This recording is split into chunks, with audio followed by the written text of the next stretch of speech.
Hello दोस्तों, स्वागत है आप सभी का आपके अपने यूट्यूब चैनल पर। मैं एहसन शुक्ला आप लोगों का बहुत बहुत स्वागत करता हूं। दोस्तों, आज का ये वीडियो बीए फर्स्ट सेमेस्टर वालों के लिए होने वाला है। जी हाँ, बीए फर्स्ट सेमेस्टर के इंग्लिश लिटरेचर के बारे में आज के इस वीडियो में हम चर्चा करेंगे।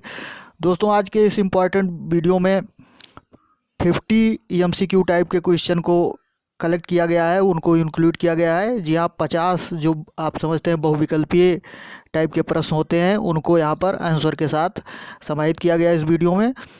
तो दोस्तों, आप सब फटाफट इस वीडियो को देख लीजिए। और इस वीडियो में आपको ये बताने का प्रयास किया गया है कि आप एमसीक्यू टाइप के क्वेश्चन से कैसे वेरी शॉर्ट आंसर टाइप का क्वेश्चन लिख सकते हैं। जी हाँ, अगर आपको ये क्वेश्चन याद है तो आपको वेरी शॉर्ट आंसर टाइप के क्वेश्चन जो आपके पेपर में आते हैं, यानी 50 वर्ड्स में जिनका आंसर लिखना होता है, तो आप इस क्वेश्चन से कैसे आसानी से वेरी शॉर्ट आंसर टाइप के क्वेश्चन बना सकते हैं, इसके बारे में आपको यहाँ बड़ा ही आसान तरीके से समझाया जाएगा इस वीडियो में। तो दोस्तों, वीडियो को एंड तक ज़रूर देखें। एक से एक इम्पॉर्टेंट क्वेश्चन जो हैं, यानी बहुत ज़्यादा इम्पॉर्टेंट क्वेश्चन जो आपके परीक्षा के लिए होने वाले हैं, उनको इसमें इंक्लूड किया गया है। और जो भी हमारे विद्यार्थी इस चैनल पर अभी पहली बार हैं या नए हैं, वो तुरंत चैनल को सब्सक्राइब कर लें, ताकि इसी तरह के वीडियो जो हैं उनकी नोटिफिकेशन आपको मिलती रहे। तो आइए दोस्तों, वीडियो को शुरू करते हैं और समझते हैं कि एमसीक्यू टाइप के क्वेश्चन से वेरी शॉर्ट आंसर के टाइप क्वेश्चन आप कैसे बना सकते हैं और कैसे लिख सकते हैं आसानी से। तो वीडियो को शुरू करते हैं दोस्तों। पहला देखते हैं आप। पहला क्वेश्चन दिया गया है कि in which year Bhabani Bhattacharya warn, यानी भाविनी भट्टाचार्य का जन्म जो है किस साल हुआ था। तो इसके बारे में दोस्तों यहाँ पर 4 ऑप्शन आपके दिए गए हैं कि उनका जन्म कब हुआ था। पहला दिया गया है 1902, 1900, दूसरा है 1904, फिर 1906 और चौथा है 1908, यानी 1902 में, 1904 में, 1906 में अथवा 1908 में। 4 ऑप्शन दिए गए हैं। चारों में से आपका दोस्तों इसमें आंसर नंबर सी जो है वो आपका करेक्ट है, यानी 1906 ईस्वी में भाविनी भट्टाचार्य का जन्म हुआ था। अब आप इस क्वेश्चन को, अगर ये क्वेश्चन आपका एमसीक्यू टाइप का है, तो इस तरह आपका आंसर रहेगा। आपको एक मतलब आंसर जो सही विकल्प आपका है उस पर आपको टिक करना होता है या उसको लिखना होता है। अगर ये क्वेश्चन आपका वेरी शॉर्ट आंसर टाइप में आ जाए तो आप कैसे लिखेंगे, इसको आसानी से, बड़ा ही आसान तरीका है, आसानी से समझ लीजिए। देखिए, लिखा हुआ है in which year Bhabani Bhattacharya was born, या भाविनी भट्टाचार्य बार्न। तो आप इसको, अब जब सीधा हिंदी में उसका अर्थ लिखेंगे, उसका मतलब आंसर लिखेंगे आप, तो प्रश्न कह रहा है कि भाविनी भट्टाचार्य का जन्म कब हुआ था, तो आप उसका आंसर लिखेंगे कि भाविनी भट्टाचार्य का जन्म 1906 ईस्वी में हुआ था। तो करना क्या है आपको इसमें कि भाविनी भट्टाचार्य वाज बार्न इन 1906, बस यही कर देना है और आपका वेरी शॉर्ट आंसर का आंसर हो जाएगा। सेकंड देखते हैं दोस्तों। सेकंड इंपॉर्टेंट क्वेश्चन जो इसमें इंक्लूड किया गया है, आपकी परीक्षा के लिए इंपॉर्टेंट है। In which university Bhabani was educated. जी हाँ, भाविनी किस यूनिवर्सिटी में, किस विश्वविद्यालय में उन्होंने शिक्षा प्राप्त की थी, उन्होंने किस विश्वविद्यालय में शिक्षा प्राप्त करी थी। तो इसको 4 ऑप्शन दिए गए हैं। ऑप्शन नंबर ए है पटना, ऑप्शन नंबर बी है दिल्ली, सी है कोलकाता और डी है केरला। तो आपका इसमें आंसर नंबर यहाँ पर लिखा गया है, आगे लिखा हुआ है आपका जो ऑप्शन नंबर ये है, यानी पटना। पटना में उन्होंने क्या किया था, अपनी शिक्षा प्राप्त की थी। पटना यूनिवर्सिटी में उन्होंने अपनी शिक्षा प्राप्त की थी। अब आप इसको, अगर ये क्वेश्चन वेरी शॉर्ट आंसर में आपका आता है, तो आप इसको कैसे लिख सकते हैं कि Bhavini was educated in Patna university. ऐसे आप कर सकते हैं कि Bhavini was educated in Patna university. दोस्तों, इस बात का आपको ध्यान रखना है कि जो भी क्वेश्चन आपके दिए गए हैं, जो भी क्वेश्चन जिस टेंस में दिए होते हैं, उसका आंसर भी है उसी टेंस में आपको देना होता है। जी हाँ, आप जानते हैं कि जिस टेंस में, ये आपके लिए बहुत ही इम्पोर्टेंट है कि आपका क्वेश्चन जो है जिस टेंस में लिखा हुआ है, आपका आंसर भी उसी टेंस में होना चाहिए। आप चाहे वेरी शॉर्ट आंसर लिख रहे हैं, चाहे शॉर्ट या लॉन्ग आंसर लिख रहे हैं, तो फिर भी आपको ये ध्यान रखना होता है कि आपका जिस टेंस में क्वेश्चन लिखा गया है उसी टेंस में आप उसका आंसर लिखें। तो इस पर ध्यान रखते हुए आप सेंटेंस को क्रिएट करें, बस इतना ही ध्यान देना है। बाकी उसको जो इंट्रोगेटिव में दिया गया है, आंसर को जोड़ करके आप उसको अफर्मेटिव में चेंज कर देंगे। ज़्यादातर दोस्तों क्या होता है कि जो आपकी कहानियाँ या जो भी स्टोरीज या जो मतलब कोई भी घटना जो लिखी होती है ज़्यादातर पास्ट सिंपल पास्ट में होती है, यानी पास्ट टेंस में लिखी गई होती है, पास्ट इंडिफिनिट में ज़्यादातर होती है। तो उसका आंसर जो है आपको उसी में देना होता है। इसीलिए थोड़ा ध्यान रखना होता है कि इंट्रोगेटिव के सेंटेंस जो पास्ट इंडिफिनिट के होते हैं वो डिड लगाकर वर्ब की फर्स्ट फॉर्म के साथ पूछे जाते हैं, और जो उसका आंसर आपको देना होता है अफर्मेटिव सेंटेंस में तो उसमें मेन वर्ब की सेकंड फॉर्म आती है। तो इस बात को अगर आप ध्यान रखते हैं तो आप आसानी से किसी भी क्वेश्चन का आंसर प्रभावशाली ढंग से लिख सकते हैं। आइए देखते हैं दोस्तों अगला क्वेश्चन कि अगला कौन सा इंपॉर्टेंट क्वेश्चन है। देखिए लिखा हुआ है, how many novels did Bhattacharya right in all, यानी कुल मिलाकर कितने नॉवेल्स कितने उपन्यास भट्टाचार्य ने लिखे हैं। तो आंसर में दिया गया है डी, यानी कुल मिलाकर 5 नॉवेल्स जो हैं उन्होंने क्या किया है, लिखा हुआ है। अब देखिए जो अभी बोल रहे थे उसी के बारे में एक क्वेश्चन है कि इसको कैसे आप वेरी शॉर्ट आंसर बनाएंगे। तो देखिए यहाँ लिखा गया है कि how many novels did Bhattacharya right it in all, यानी पास्ट इंडिफिनिट टेंस में दिया गया है। अब इसका आंसर जब आप लिखेंगे, मान लो वेरी शॉर्ट आंसर में आपको लिखना है, तो आप कैसे लिखेंगे इसका कि भट्टाचार्य, अब राइट जो डिड के साथ वर्ब की फर्स्ट फॉर्म है उसको जब अफर्मेटिव में आप बनाएंगे यानी अफर्मेटिव सेंटेंस में लिखेंगे तो वर्ब की सेकंड फॉर्म का यूज होगा। तो भट्टाचार्य रोट, अब आंसर में यहाँ जो आपका आंसर 5 दिया गया है उसको लिख दीजिए 5 नॉवेल्स इन ऑल, यानी Bhattacharya wrote 5 novels in all, यानी भट्टाचार्य ने कुल 5 उपन्यास लिखे हैं। तो ये दोस्तों बहुत आसान तरीका है, ऐसे ही आप सारे क्वेश्चन का वेरी शॉर्ट आंसर बना करके लिख सकते हैं। आइए देखते हैं दोस्तों अगला क्वेश्चन। देखिए लिखा है, most of the novels of R K Narayan are set इन, यानी आर के नारायण के जो नॉवेल्स हैं ज़्यादातर नॉवेल कहाँ पर सेट किए गए हैं। तो आंसर में दिया गया है कि मद्रास, मालगुडी, त्रिवेंद्रम अथवा मनोमर्जा लिखा हुआ है। जी हाँ, तो आंसर यहाँ पर आपका क्या है, बी सही है, यानी मालगुडी में। जी हाँ, मालगुडी डेज और ये सब करके उनके नॉवेल्स का नाम है। तो ज़्यादातर मालगुडी में उनके नॉवेल्स जो हैं सेट किए गए हैं। नेक्स्ट क्वेश्चन देखते हैं दोस्तों, अगला इम्पोर्टेंट क्वेश्चन क्या है। हाँ, यहाँ से देखिए कि अगला इम्पोर्टेंट क्वेश्चन यहाँ दिया गया है कि when was Shri Aurobindo born, यानी श्री अरविंदो का जन्म जो है वो कहाँ पर हुआ था, इसके बारे में आपको बताना है कि श्री अरविंदो का जन्म कहाँ पर हुआ था। तो आंसर में आप लिख सकते हैं, 4 ऑप्शन दिए गए हैं यहाँ। 15, हाँ व्हेन लिखा हुआ है, when was Shri Aurobindo born, यानी अरविंदो का जन्म कब हुआ था। तो 15, पहला ऑप्शन है 15 अगस्त 1872, यानी 15 अगस्त 1872 को।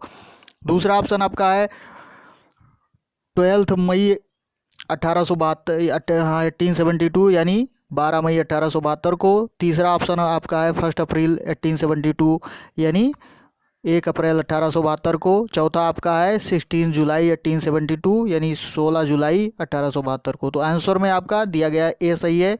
तो आंसर नंबर ए सही है कि कहाँ कब हुआ था उनका, तो 15 अगस्त यानी 15 अगस्त 1872 को श्री अरविंदो का जन्म हुआ था। नेक्स्ट क्वेश्चन देखते हैं दोस्तों, इम्पॉर्टेंट। आप उसको अगर आप वेरी शॉर्ट आंसर में कन्वर्ट करना चाहें तो कैसे कन्वर्ट करेंगे, इसको भी देख लीजिए कि श्री अरविंदो, अब यहाँ पर आप इसको इंट्रोगेटिव से अफर्मेटिव में कन्वर्ट कर देंगे कि Shri Aurobindo was born on 15 अगस्त 1872, ये आपका हो जाएगा वेरी शॉर्ट आंसर।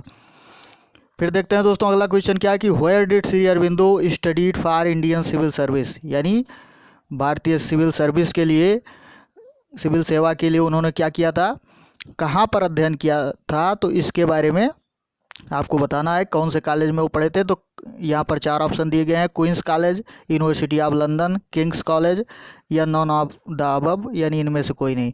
तो आंसर आपका यहाँ पर सी दिया गया है कि कहाँ पर वो पढ़े थे, किंग्स कॉलेज में। जी हाँ, श्री अरविंदो ने सिविल सेवा की तैयारी जो की थी, सिविल सेवा का अध्ययन जो किया था वो कहाँ पर किया था सिविल सेवा के लिए, तो उन्होंने अध्ययन किया था किंग्स कॉलेज में। तो इसका अगर आप वेरी शॉर्ट आंसर बनाना चाहें तो ऐसे लिख सकते हैं कि Shri Aurobindo studied in King's College for Indian civil Service. जी हाँ, ऐसे भी लिख सकते हैं और ऐसे भी इसका आंसर लिख सकते हैं कि Shri Aurobindo studied for Indian civil Service in King's College. जी हाँ, दोनों तरह से आप इसका आंसर लिख सकते हैं। तो इसी तरह दोस्तों सारे क्वेश्चन का आप आसानी से वेरी शॉर्ट आंसर लिख सकते हैं। अगर वो एमसीक्यू टाइप के हैं तो आप उनसे वेरी शॉर्ट आंसर बना सकते हैं आसानी से। नेक्स्ट क्वेश्चन देखते हैं दोस्तों, इंपॉर्टेंट क्वेश्चन क्या दिया गया है कि what was the names of the two publication started by Sri Aurobindo when he came out of the jail. यानी जब जेल से वो बाहर आए, श्री अरबिंदो जब जेल से बाहर आए तो उन्होंने कौन से दो रचनाओं या दो प्रकाशन उन्होंने शुरू किया या पत्र पत्रिकाओं का प्रकाशन उन्होंने शुरू किया था, तो इसके बारे में बताना है। तो यहाँ पर दिए गए हैं 4 ऑप्शन। एक दिया गया है कर्मयोगी एंड धर्म, दूसरा दिया गया ऑप्शन कर्म एंड धर्म, तीसरा दिया गया है लाइफ एंड धर्म और चौथा दिया गया है चक्र एंड मुक्ति। जी हाँ, तो आंसर नंबर ये यहाँ पर सही है कि कर्मयोगिन एंड धर्म। जी हाँ, इसका इन दोनों का उन्होंने प्रकाशन किया था श्री अरबिंदो ने जब वो जेल से बाहर आए थे, तो इन दोनों का उन्होंने क्या किया था, प्रकाशन किया था। नेक्स्ट क्वेश्चन देखते हैं दोस्तों, when was Rabindranath Tagore born. जी हाँ, रविन्द्रनाथ टैगोर साहब का जन्म कभी हुआ था, तो 4 ऑप्शन दिया गया है। 7 मई 1861 यानी 7 मई 1861 को, 12 जून 1858 यानी 12 जून 1858 को, अथवा सी ऑप्शन है तीसरा है कि 22 मार्च 1865 यानी 22 मार्च 1865 को, फिर है 31 अगस्त 1871 अथवा 31 अगस्त 1871 को। तो आंसर नंबर वो 1 यहाँ पर दिया गया है। आंसर नंबर ए आपका सही है। 7 मई 1861 यानी 7 मई 1861 को रविन्द्रनाथ टैगोर जी का जन्म हुआ था, ये यहाँ पर दर्शाया गया है। यानी 7 मई 1861 को रविन्द्रनाथ टैगोर जी का जन्म हुआ था। अब आप अगर इसको बनाना चाहें वेरी शॉर्ट आंसर, अगर आप इसका बनाना चाहें यानी आपका अगर ये very short answer type question में क्वेश्चन आ जाता है, तो आप इसको कैसे लिख सकते हैं कि Rabindranath Tagore was born on 7 मई 1861। जी हाँ, ऐसे ही आप आसानी से क्वेश्चन बना सकते हैं। तो आइए दोस्तों अगला क्वेश्चन देखते हैं। हाँ देखिए, दिया गया है ऊपर क्वेश्चन दिया गया है कि R K Narayan is N. जी हाँ, आर के नारायण एक कौन है, तो कैसे क्या है वो, तो यहाँ पर आंसर 3 दिया गया है। इंग्लिश नॉवलिस्ट अथवा Anglo Indian novelist, B option है। तीसरा है कि इंडो एंग्लियन नॉवलिस्ट, अथवा डी में है अमेरिकन नॉवलिस्ट। तो आंसर नंबर सी यहाँ पर आपका सही है। आंसर नंबर सी दिया गया है कि वो कौन से नॉवलिस्ट थे, इंडो एंग्लिकन नॉवलिस्ट थे। जी हाँ, आर के नारायण किस प्रकार के नॉवलिस्ट थे, किस प्रकार के उपन्यासकार थे, तो इंडो एंग्लिकन नॉवलिस्ट थे। अब अगर इस तरह के क्वेश्चन आपको दिए गए हैं तो उनका अगर आप वेरी शॉर्ट आंसर में कन्वर्ट करते हैं जिसमें आगे डैश लगा होता है, तो आपको यहाँ पर कुछ नहीं करना है दोस्तों, जो आपका राइट ऑप्शन है उसी को उसके आगे लिख देना है, बस वो पूरा हो जाएगा। तो R K Narayan is an Indo Anglican novelist, ये आपका हो जाएगा very short answer. Next question देखते हैं दोस्तों कि इंपॉर्टेंट क्वेश्चन क्या है कि who was the first recipient of the Sahitya Akademi award for the best writing in English. यानी who was the first recipient यानी कौन पहली बार सबसे पहले किसने प्राप्त किया साहित्य अकादमी अवार्ड। यानी साहित्य अकादमी अवार्ड जो शिक्षा के क्षेत्र में दिया जाता है, राइटिंग के क्षेत्र में दिया जाता है, तो उस अवार्ड को सबसे पहले किसने प्राप्त किया था of the best writing in English, यानी इंग्लिश में अच्छी राइटिंग के लिए सबसे पहले किसे दिया गया था। तो 4 ऑप्शन दिए गए हैं, आर के नारायण, मुल्क राज आनंद, राजा राव अथवा खुशवंत सिंह। तो ऑप्शन नंबर ए यहाँ पर सही है दोस्तों, आर के नारायण। जी हाँ, आर के नारायण साहब को सबसे पहले साहित्य अकादमी अवार्ड अंग्रेजी में राइटिंग के लिए यानी लेखन के लिए दिया गया था। अब आंसर में इसको दोस्तों देख लीजिए कि इसको अगर इस तरह के क्वेश्चन अगर आपके हैं, यानी हु से जो क्वेश्चन शुरू हो रहे हैं, हु वाज द फर्स्ट यहाँ पर लिखा गया है यानी कौन। जी हाँ, अगर हु से शुरू हो रहे हैं कोई भी क्वेश्चन तो उनका आंसर देने के लिए आपको क्या करना होता है दोस्तों, हु के जगह पर केवल जो सही विकल्प आपका है यानी जिसका नाम या जिस जगह का नाम या कुछ भी जो भी सही विकल्प है उसको लिख देना होता है। बाकी सेम टू सेम क्या करना होता है, आगे के शब्दों को वैसे लिख देना होता है तो आपका आंसर पूरा हो जाएगा। जी हाँ, और लास्ट में जहाँ पर क्वेश्चन मार्क लगा है वहाँ पर आपको फुल स्टॉप लगा देना होता है। यानी आपको इसमें कुछ ज़्यादा नहीं करना होता। यानी हु से अगर कोई क्वेश्चन शुरू हो रहा है तो आप उसका जवाब देने के लिए, यानी वेरी शॉर्ट आंसर में उसको लिखने के लिए, या उस सेंटेंस का जब आंसर लिखने के लिए आप क्या कर सकते हैं, केवल हु के जगह पर आपको मेन क्वेश्चन जो मेन विकल्प रहेगा, यानी जो करेक्ट विकल्प रहेगा, जो करेक्ट ऑप्शन यानी कि सही ऑप्शन रहेगा, उसको क्या करना है, लिख देना है। तो यहाँ पर हु की जगह पर आप क्या लिख देंगे कि R K Narayan was the first recipient of the Sahitya Akademi award for the best writing in English. आइए दोस्तों अगला देखते हैं। Which of R K Narayan novels became the most popular. जी हाँ, कौन सा नॉवेल जो है आर के नारायण का बहुत ज़्यादा पॉपुलर हुआ, बहुत ज़्यादा प्रसिद्ध हुआ। तो आंसर नंबर यहाँ पर देख लीजिए, यहाँ पर 4 विकल्प है कि the Guide, the Bachelor of Arts, the Vendor of Sweets, the Financial Expert. जी हाँ, तो आंसर ए यहाँ पर सही दिखा रहा है कि आंसर ए जो है वो सही है, द गाइड। जी हाँ, द गाइड जो है बहुत ही फेमस नॉवेल है आर के नारायण साहब का। जी हाँ, इस नॉवेल पर इस नाम से ही एक मूवी भी बनाई जा चुकी है हिंदी फिल्म सिनेमा में। आपने इस मूवी को देखा होगा जो द गाइड के नाम से है। तो देखते हैं दोस्तों, आगे देखते हैं कि अगला कौन सा इम्पोर्टेंट क्वेश्चन है। Rabindranath Tagore got Nobel prize. जी हाँ, यहाँ पर दिया गया है कि इन व्हिच ईयर, आप कह सकते हैं in which year Rabindranath Tagore got Nobel prize. ऐसे भी क्वेश्चन आ सकता है, या Rabindranath Tagore got Nobel prize in, यानी सीधा लिखा हुआ क्वेश्चन। इस तरह के क्वेश्चन जो आगे डैश दिए होते हैं उसमें क्या करना होता है, सही विकल्प आपको भर देना होता है, बस वो वेरी शॉर्ट आंसर टाइप का क्वेश्चन हो जाएगा।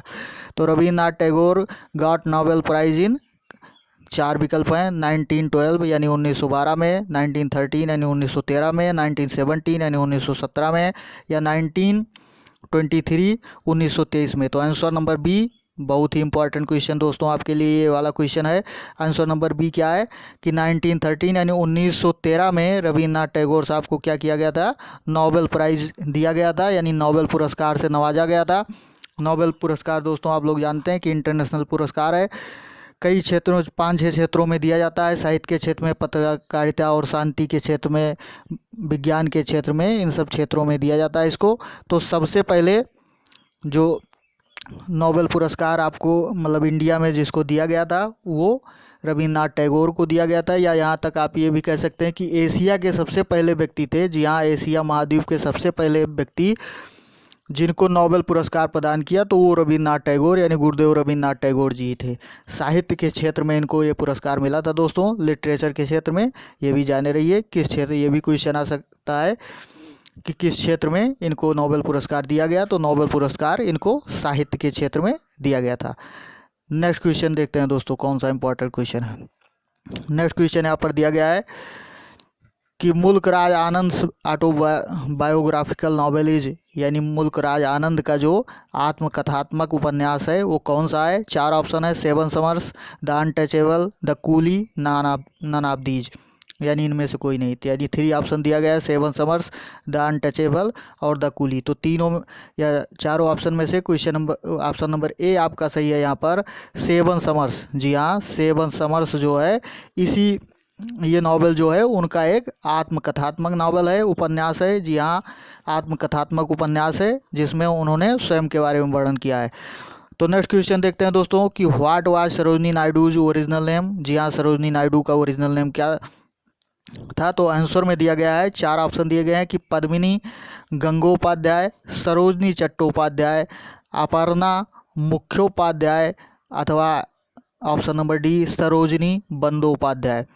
तो आंसर नंबर यहाँ पर बी सही है दोस्तों कि सरोजनी चट्टोपाध्याय। जी हाँ, सरोजनी नायडू जी का ओरिजिनल नेम जो था, ओरिजिनल नाम उनका था वो क्या था, सरोजनी चट्टोपाध्याय।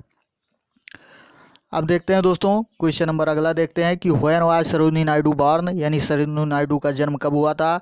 तो आंसर दिया गया है, 4 विकल्प दिए गए हैं, 13 फरवरी 1879 यानी 13 फरवरी 1879 को। ऑप्शन नंबर बी है 22 मई 1872 यानी 22 मई 1872 को, या 18 अगस्त 1869 अथवा 18 अगस्त 1869 को, अथवा ऑप्शन नंबर डी है कि 24 दिसंबर 1865 यानी 24 दिसंबर 1865 को। तो आंसर नंबर यहाँ पर ए सही है दोस्तों कि 13 फरवरी 1879। जी हाँ, 13 फरवरी 1879 को इनका जन्म हुआ था। यहाँ पर आंसर इसका दिया हुआ है।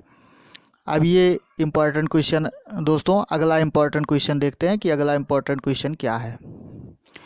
देखिए यहाँ पर दिया गया है क्वेश्चन कि बायो मीन्स, जी हाँ, बायो मीन्स दिया गया है कि बायो का मतलब क्या होता है। तो आपको बताया गया कि अगर इस तरह के क्वेश्चन है उनको वेरी शॉर्ट आंसर में कन्वर्ट करना है तो आगे डैश के आगे जो विकल्प सही है उसी को लिख देना है। तो 4 ऑप्शन दिए गए हैं, लाइफ, रोड, सेल्फ अथवा राइट। तो आंसर नंबर यहाँ पर ए सही है कि बायो का मतलब क्या होता है, लाइफ अर्थात जीवन होता है। जी हाँ, जैसे बायो से तमाम शब्द बने हुए हैं, आप जानते हैं बायोलॉजी हो गया तो बायोलॉजी का मतलब जीव विज्ञान हो गया। इसी तरह बायो का मतलब क्या है, जीव है या जीव विज्ञान मतलब जीवन होता है। आंसर क्वेश्चन नंबर अगला देखते हैं दोस्तों कि personal narrative is a type of, यानी पर्सनल नरेटिव जो है व्यक्तिगत कथा या व्यक्तिगत वर्णन जो है किस प्रकार होता है, यानी वो किस श्रेणी में रखा गया है। तो 4 ऑप्शन है, ऑटोबायोग्राफी, बायोग्राफी, या दोनों में, अथवा नीदर यानी किसी में नहीं। तो ऑप्शन नंबर ए यहाँ पर सही है, ऑटोबायोग्राफी यानी आत्मकथा जो होती है उसी में पर्सनल यानी व्यक्तिगत वर्णन उसमें किया जाता है, पर्सनल नरेटिव की श्रेणी में उसको रखा जाता है।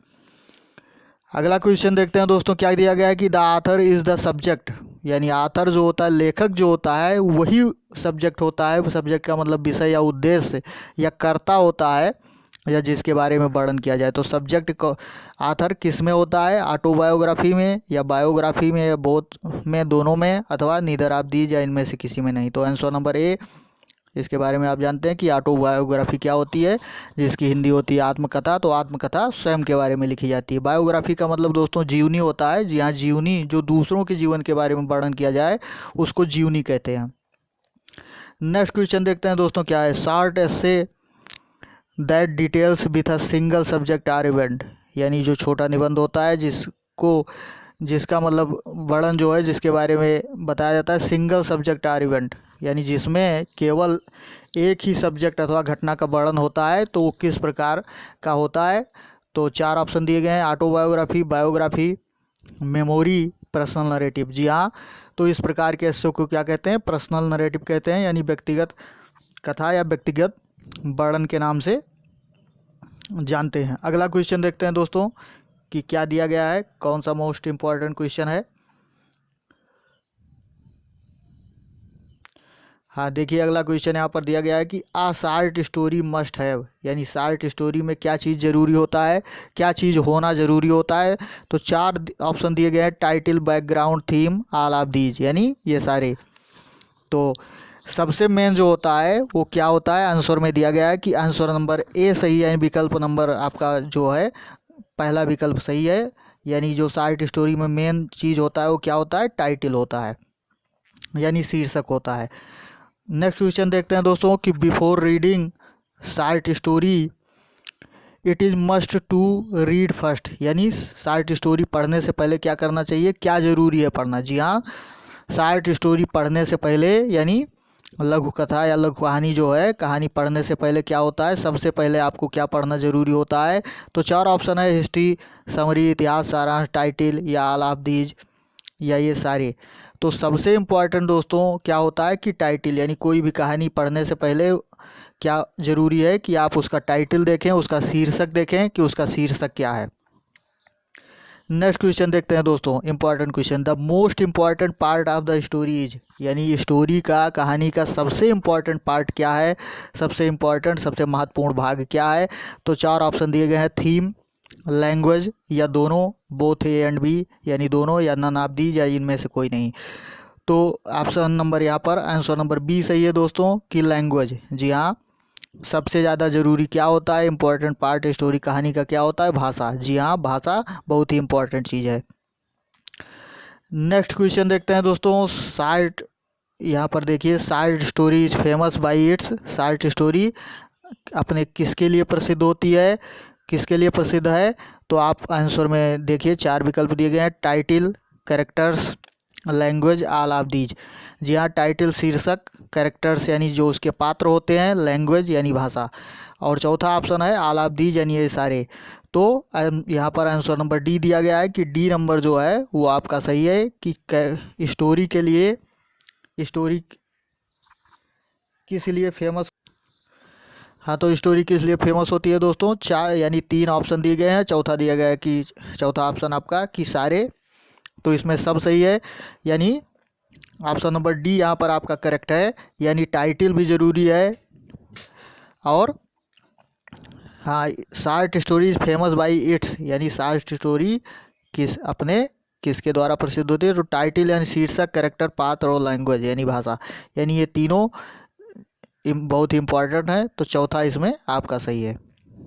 अगला क्वेश्चन देखते हैं दोस्तों कि अगला कौन सा इंपॉर्टेंट क्वेश्चन है कि व्हाट वाज बेहरमन्स मास्टरपीस, यानी बेहरमन की सबसे उत्कृष्ट कृति क्या थी? तो 4 दिया गया है कि painting a picture of Shiv, यानी शिव की मतलब पिक्चर को, चित्र को बनाना, painting a picture of Johnsy या जॉन्सी के चित्र को बनाना है, painting a picture of a leaf अथवा एक पत्ती का चित्र बनाना, या ऑल ऑफ द अबव यानी चारों। तो आंसर नंबर यहाँ पर सी सही है दोस्तों कि सबसे जो उत्कृष्ट कृति जो रही है बेहरमन की वो क्या रही है कि painting of a picture of a leaf, यानी एक पत्ती का चित्र बनाना। नेक्स्ट क्वेश्चन देखते हैं दोस्तों कि what did Behrman die of, यानी बेहरमन की मृत्यु कैसे हुई थी? तो 4 ऑप्शन दिया है, फीवर, हार्ट अटैक, कालरा अथवा न्यूमोनिया। तो आंसर नंबर डी यहाँ पर सही है कि बेहरमन की मृत्यु कैसे हुई थी? न्यूमोनिया के कारण हुई थी। हु हैज़ लुक्ड, अगला क्वेश्चन देखते हैं दोस्तों, who has looked after Johnsy so well, यानी who has looked after Johnsy so well, यानी ठीक तरह से जॉन सी की देखभाल किसने की? तो आंसर 4 में दिए गए, 4 ऑप्शन दिए गए हैं, Shiv, Behrman, John seize mother या जॉन सीज फादर। तो आंसर में क्या आपका सही है? शिव, यानी शिव ने जॉन सी की देखभाल बहुत ठीक प्रकार से की थी। नेक्स्ट क्वेश्चन दोस्तों यहाँ पर दिया गया है, who painted the leaf on the wall, यानी वॉल पर चित्र, मतलब वॉल का मतलब दीवार, दीवार पर पत्ती का चित्र किसने बनाया था? तो आंसर में दिया गया 4 विकल्प, शिव, जॉन सी, यानी उसके बाद आगे के 2 विकल्प आगे देखते हैं दोस्तों कि कौन कौन है। हाँ, यहाँ देख लीजिए फिर से चारों विकल्प आपके ऊपर दिए गए हैं कि शिव, जॉन सी है बेहरमन, या ऑल ऑफ द अबव, यानी इन सब ने। तो किसने बनाया था दोस्तों? Question number, answer number C, यहाँ विकल्प नंबर सी सही है कि बेहरमन ने। अब नेक्स्ट क्वेश्चन देखते हैं कि why was she making a painting, यानी उसने जो है वो एक पेंटिंग क्यों बना रही थी, एक चित्र क्यों बना रही थी? तो to present it to Johnsy, यानी जॉन्सी को उपहार देने के लिए, टू प्रेजेंट इट बेहरमन, यानी बेहरमन को देने के लिए, टू अर्न सम मनी अथवा कुछ पैसे कमाने के लिए, या to put it in her room, या अपने कमरे में रखने के लिए। तो आंसर नंबर सी यहाँ पर विकल्प नंबर सी सही है दोस्तों। ऑप्शन नंबर सी सही है कि टू अर्न सम मनी, यानी कुछ पैसे के कमाने के लिए वो क्या कर रही थी? चित्र बना रही थी, पेंटिंग कर रही थी। नेक्स्ट क्वेश्चन देखते हैं, इंपॉर्टेंट क्वेश्चन दोस्तों, what will happen when the last leaf will fall.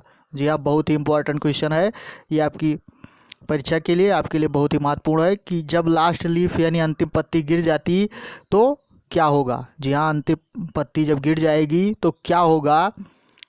तो सी विल डाई, यानी पहला ऑप्शन है सी विल डाई, यानी वह मर जाएगी, जॉन सी विल डाई यानी जॉन सी मर जाएगी, अथवा बेहरमन विल डाई, बेहरमन मर जाएगा, ऑप्शन नंबर सी, अथवा ऑल ऑफ द अबव, या जो सारे दिए गए हैं वो सारे मर जाएंगे। तो यहाँ पर बी वाला सही है दोस्तों कि जॉन सी, यहाँ जॉन से लिखा हुआ है, जॉन सी होना चाहिए, जॉन सी विल डाई, यानी जॉन सी जो है वो मर जाएगी, यानी उसी ने अपने कमरे के बाहर जो उसकी एक लता थी जो वहाँ पर उसकी पत्तियों को गिन रही थी कि लास्ट पत्ती जब गिरेगी तो मेरी मृत्यु हो जाएगी। तो ये आंसर हो गया दोस्तों। नेक्स्ट क्वेश्चन देखते हैं कि what was Johnsy looking at out of the window, यानी विंडो के बाहर, खिड़की के बाहर जॉन सी क्या देख रही थी? तो यहाँ पर दिया गया है 4 ऑप्शन, एन आईवी क्रीपर, यानी एक आईवी लता, अथवा एक मैंगो ट्री, सेकंड है, थर्ड है ए रोज प्लांट, यानी गुलाब का पौधा, अथवा ए बनाना ट्री, एक केले का पेड़। तो चार ऑप्शन दिया गया है कि आईवी लता देख रही थी, या मैंगो यानी आम का वृक्ष देख रही थी, या रोज का यानी गुलाब का पौधा देख रही थी, अथवा केले का पेड़ देख रही थी। तो ये यहाँ पर आपका पहला सही है कि एन आईवी क्रीपर, यानी एक आईवी लता देख रही थी वो। नेक्स्ट क्वेश्चन देखिए दोस्तों, क्या दिया गया है कि जॉन्सी वाज सफरिंग फ्रॉम। जी हाँ, जॉन्सी किससे पीड़ित थी, जॉन्सी को कौन सी बीमारी हो गई थी, किससे वो परेशान थी, किससे पीड़ित थी। तो आंसर नंबर यहाँ पर विकल्प नंबर 4 देखिए, 4 विकल्प दिए गए हैं। एक न्यूमोनिया है, दूसरा मलेरिया, तीसरा हेडेच, और चौथा है स्टोमक पेन, यानी पेट का दर्द। तो आंसर नंबर यहाँ पर ए सही है दोस्तों। जी हाँ, उसे क्या हो गया था, न्यूमोनिया हो गया था, जॉन्सी न्यूमोनिया से पीड़ित थी। नेक्स्ट क्वेश्चन देखते हैं दोस्तों। हाँ देखिए यहाँ, what happened to Behrman after he painted his masterpiece, यानी क्या हुआ, बेहरमन को क्या हुआ कि जब उसने अपना मास्टरपीस यानी सबसे उत्कृष्ट कृति जो थी उसको जब उसने बनाई, पेंट किया उसको, तो क्या हुआ। तो drained and died of pneumonia, पहला ऑप्शन है, यानी भीग गया और न्यूमोनिया से मर गया। सेकंड है, he felt proud and happy, यानी उसने बड़ा ही गर्व और प्रसन्नता महसूस की, या आज ऑनर्ड, या उसे सम्मानित किया गया, अथवा चौथा ऑप्शन है नन ऑफ दीज, इनमें से कोई नहीं। तो पहला ऑप्शन दोस्तों इसमें सही है कि drained and died of pneumonia, यानी वो भीग गया और न्यूमोनिया से उसकी मृत्यु हो गई। नेक्स्ट क्वेश्चन देखते हैं दोस्तों, when was Behrman able to make his dream true, यानी कब बेहरमन अपने सपने को साकार करने में सक्षम हुआ, यानी सफल हुआ। तो 4 ऑप्शन दिए गए हैं। When he painted the last on ivy, यानी जब उसने आईवी जो लता थी उसका लास्ट में जो पेंट किया, उसका चित्र बनाया वो, या व्हेन ही डाइड, जब वो उसकी मृत्यु हुई। अगला क्वेश्चन है कि when he thought of Johnsy, जब उसने जॉन्सी के बारे में सोचा, या नन ऑफ दीज, या इनमें से कोई नहीं। तो आंसर ए सही है दोस्तों यहाँ पर कि जब उसने आईवी लता की अंतिम पत्ती बनाई थी वाल पर, उसको उसका चित्र बनाया था, तो उसे अपने सपने साकार होते हुए नजर आए थे।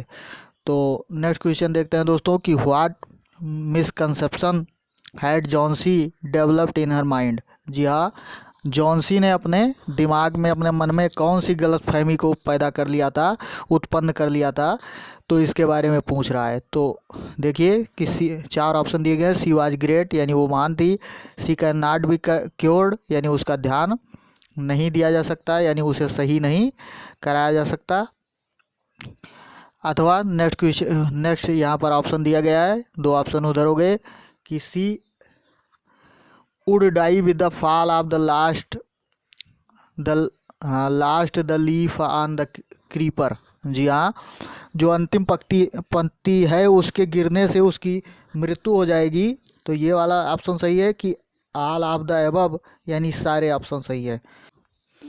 तो आंसर देखिए दोस्तों, यहाँ पर आंसर नंबर सी जो है, सी नंबर जो ऑप्शन आपका है वो आपका सही है, यानी she would die with the fall of the last the leaf on the creeper, यानी लता की जो अंतिम पत्ती है उसके गिरने से क्या होगा, उसकी मृत्यु हो जाएगी। तो ये ऑप्शन जो है सही है, ऐसा भ्रम उसके मन में बस गया था। अगला क्वेश्चन देखते हैं दोस्तों, what was Behrman dream, Behrman का सपना क्या था। तो to travel the world, to paint a masterpiece, to make a colourful painting, to make a poster.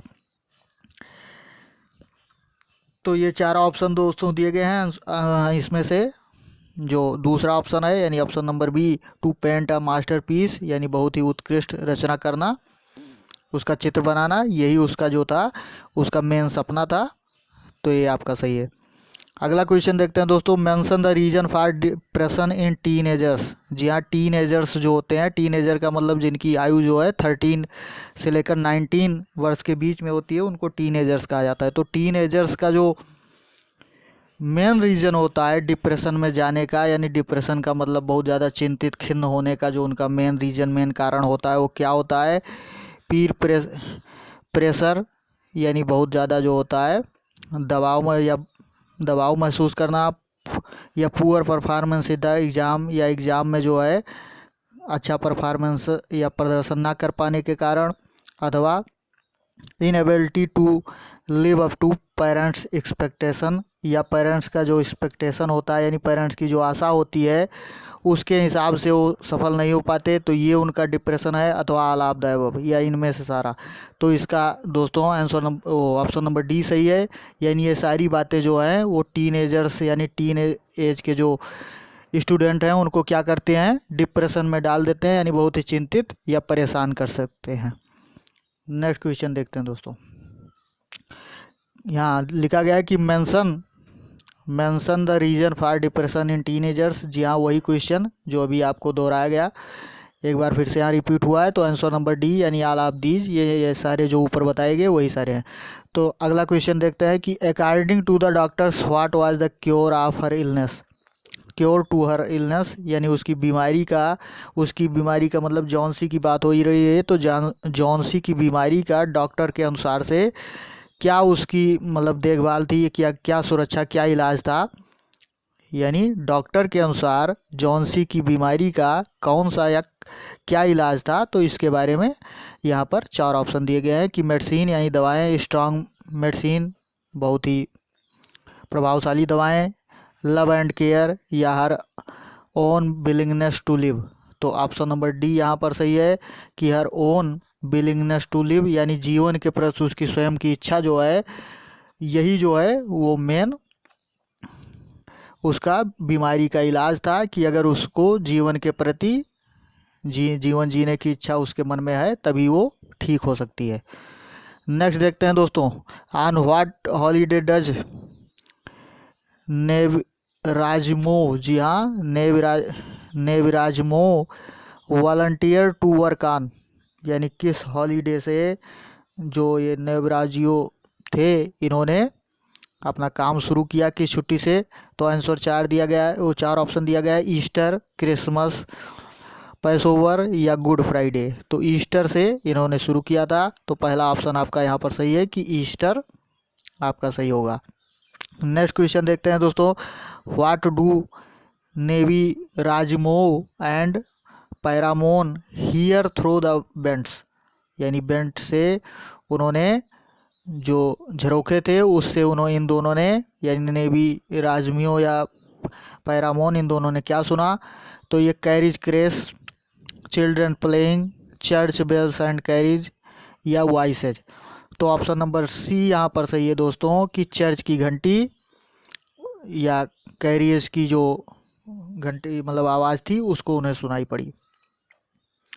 Next question देखते हैं कि what is the full name of the sledge driver. जी हाँ, स्लेज ड्राइवर जो बर्फ़ में चलने वाली गाड़ी या बिना पहिए की गाड़ी जो होती है, ऐसे बिना पहिए की गाड़ी भी उसको मतलब इसकी मीनिंग होती है। तो स्लेज ड्राइवर जो है, स्लेज ड्राइवर का पूरा नाम क्या था।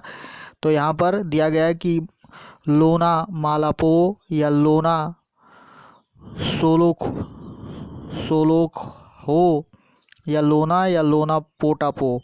तो आंसर नंबर डी सही है कि लोना पोटापो उसका नाम था स्लेज ड्राइवर का। नेक्स्ट है कि to which country does the story belong. यानी जो स्टोरी है, ये कहानी जो है वो किस कंट्री से बिलोंग करती है। तो 4 ऑप्शन दिए गए हैं, फ्रांस, न्यूजीलैंड, रसिया और जर्मनी। तो आंसर नंबर सी यहाँ पर सही है कि रसिया से। यानी ये कहानी जो है वो कहाँ से बिलोंग करती है, रसिया से बिलोंग करती है, यानी रसिया से संबंधित, रूस से संबंधित होती है। अगला क्वेश्चन देखते हैं दोस्तों कि who is the author of the story. यानी स्टोरी का राइटर कौन है। तो राइटर 4 विकल्प दिए गए हैं। जी हाँ, एंटोन चेखो, या टॉलस्टॉय, या W.S. मॉगम, या मिखाइल सोलोखो। जी हाँ, इन चारों में से कौन सा सही है। तो दोस्तों पहला सही है, एंटन चेखो। जी हाँ, एंटन चेखो ने इस कहानी को लिखा है। तो हुइज नेक्स्ट देखते हैं कि हु इज़ लोनाज फर्स्ट फेयर। पहला भाड़ा जो था लोना का वो कौन था। तो a rich man, a military officer, a peasant, a beautiful lady. यानी धनी आदमी, या मिलिट्री का अधिकारी, अथवा किसान, अथवा एक सुंदर महिला। तो हम ऑप्शन नंबर बी जो है दोस्तों यहाँ पर सही है कि अ मिलिट्री ऑफिसर, यानी एक मिलिट्री ऑफिसर जो था उसका पहला भाड़ा था। नेक्स्ट देखते हैं कि लोना इज़ वेरी सैड। लोना बहुत ही उदास है, because his has died recently. यानी कौन मर गया था। तो हिज सन यहाँ पर ऑप्शन पहले 4 विकल्प दिया गया है, वाइफ, सन, डॉटर, हॉर्स। तो ऑप्शन नंबर बी यहाँ पर सही है कि his son has died recently, यानी जल्दी ही उसके लड़के की मृत्यु हो गई थी, पुत्र की मृत्यु हो गई थी, तो इसीलिए जो लोना था वो बहुत ज़्यादा परेशान था, दुखी था। नेक्स्ट क्वेश्चन देखते हैं दोस्तों कि लोनाज सेकंड फेयरवाज, यानी दूसरा जो उसका भाड़ा था लोना का, वो कौन था।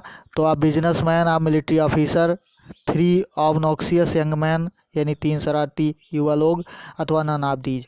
तो एक व्यापारी, मिलिट्री ऑफिसर अथवा 3 शरारती या दुष्ट टाइप के लोग थे। तो कौन सा ऑप्शन इसमें सही है। तो ऑप्शन नंबर सी सही है दोस्तों कि 3 ऑबनॉक्सियस यंग मैन, यानी 3 शरारती टाइप के लोग उसका सेकंड भाड़ा थे, सेकंड फेयर थे।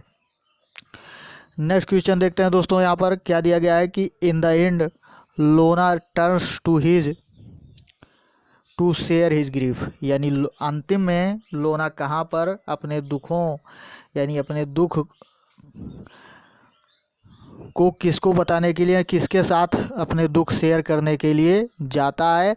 तो कहाँ जाता है। 4 ऑप्शन है, हॉर्स, फ्रेंड, फादर, वाइफ, यानी घोड़े के पास, मित्र के पास, पिता के पास अथवा पत्नी के पास। तो आंसर नंबर यहाँ पर विकल्प नंबर ए सही है दोस्तों। कहाँ पर जाता है, वो अपने घोड़े के पास जाता है, यानी घोड़े के पास जाता है, अपना नहीं दिया गया है, तो घोड़े के पास वो अपने ग्रीफ को शेयर करने के लिए, अर्थात अपने दुख को बांटने के लिए जाता है। नेक्स्ट क्वेश्चन है कि who says we shall all die, यानी कौन कहता है कि हम सब मरेंगे, अर्थात सबकी मृत्यु होगी, इस बारे में कौन कहता है। कौन कहता है कि वी शैल ऑल डाई, यानी हम सब मरेंगे। लोना कहता है, पहला ऑप्शन। द मिलिट्री ऑफिसर कहता है, यानी मिलिट्री का अधिकारी कहता है, अथवा एक केब का ड्राइवर कहता है, अथवा एक यंग मैन। तो ये चौथा सही है आपका, यंग मैन कहता है। क्या कहता है दोस्तों कि हम सब मरेंगे, ये चौथा ऑप्शन आपका सही है। तो नेक्स्ट क्वेश्चन देखते हैं दोस्तों। जी हाँ, अब आपका ये वीडियो, जी हाँ, आपके 50 क्वेश्चन इसमें हो गए। आपने देखा जो ये मोस्ट इंपॉर्टेंट क्वेश्चन थे बीए फर्स्ट सेमेस्टर वालों के लिए, इसमें 50 क्वेश्चन यानी फर्स्ट वॉल्यूम यहाँ पर दिखाया जा रहा है। इसके आगे भी आपको एमसीक्यू टाइप के क्वेश्चन और वेरी शॉर्ट आंसर टाइप के और लॉन्ग आंसर या शॉर्ट आंसर, ये सारे क्वेश्चन आपको उपलब्ध होंगे। तो दोस्तों चैनल को सब्सक्राइब जरूर करें, सब्सक्राइब करके बेल आइकन दबाएं ताकि नोटिफिकेशन आपको मिलती रहे, वीडियो जो भी अपलोड हो उसकी जानकारी आप तक पहुंचती रहे। और जानकारी अच्छी लगी हो दोस्तों तो वीडियो को लाइक और शेयर करना ना भूलें, कमेंट करना ना भूलें। तो आज के वीडियो में दोस्तों इतना ही, मिलते हैं अगले वीडियो में। जय हिंद।